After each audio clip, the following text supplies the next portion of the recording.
দেওয়া হয়েছে সেখানে স্পষ্টভাবে বৈষম্য ছাত্র আহ্বায়কের যে ভূমিকা, অপর নেতৃবৃন্দের যে ভূমিকা, তাদের বিষয়ে এখন পর্যন্ত আমরা বৈষম্য ছাত্র কেন্দ্রীয় কমিটি তাদের কোনো প্রকার কোনো বক্তব্য পাচ্ছে না। অর্থাৎ তারা ভবিষ্যতে বিশ্বাস করে কিনা, তারা এই ধরনের হামলা এবং পরবর্তীতে বাংলাদেশের কোনো শিক্ষা প্রতিষ্ঠানে যদি এই ধরনের হামলার ঘটনা ঘটে পুরোপুরি দায় এই বৈষম্য ছাত্রদলকে বহন করতে হবে। যারা কোথায় কোথায় এই লক্ষ লক্ষ ছাত্র দলের নেতা কর্মীদের হুমকি দিয়ে বলে আমাদের নাকি গ্রহণ করতে হবে, আমরা তাদের উদ্দেশ্যে স্পষ্টভাবে বলতে চাই, দয়া করে এরকম হুমকি জানতে দিবেন না ভাই।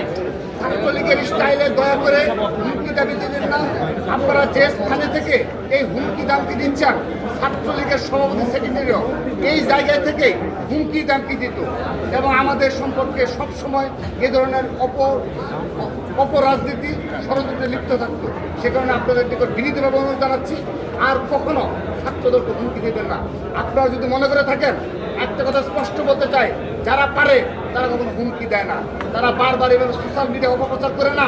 সেজন্য আপনাদের আহ্বান জানাচ্ছি, আপনারা সাধারণ শিক্ষার্থীর কথা শুনুন, মনের ভাষা বুঝুন।